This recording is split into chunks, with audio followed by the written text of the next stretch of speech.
Hey Grace Posse, welcome back to the Daily Devotion. Hope you guys are doing well. Today we're going to be talking about faith must be restored.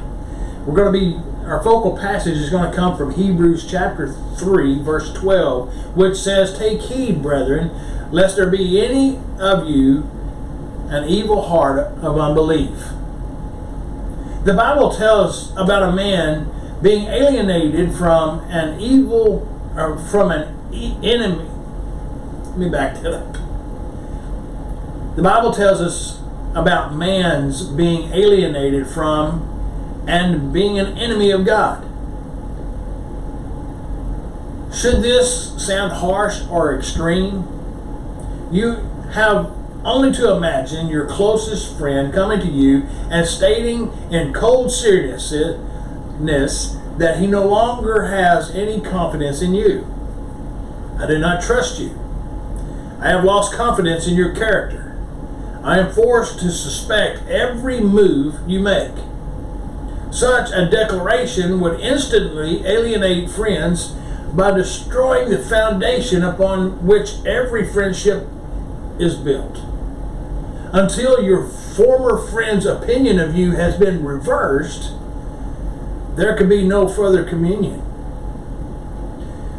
People don't go boldly to God and profess that they have no confidence in Him, and they usually do not witness publicly to their low view of God. The frightful thing, however, is that people everywhere act out in unbelief with a consistency that is more convincing than words. Christianity provides a way back from this place of unbelief and alienation.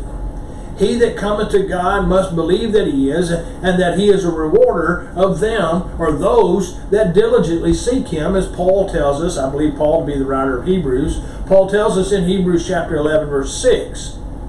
God took the wrong upon Himself in order that the one who had committed the wrong might be saved. So let's go to the Lord in prayer. Our Heavenly Father, You have pursued us passionately and diligently in order that our relationship with You might be restored. Yet so many have turned a cold shoulder to You. Jesus, we love You and appreciate all that You have done for us and for our family and for our friends. And it's in Jesus' name we pray. Amen. God bless you guys, and I'll see you next time.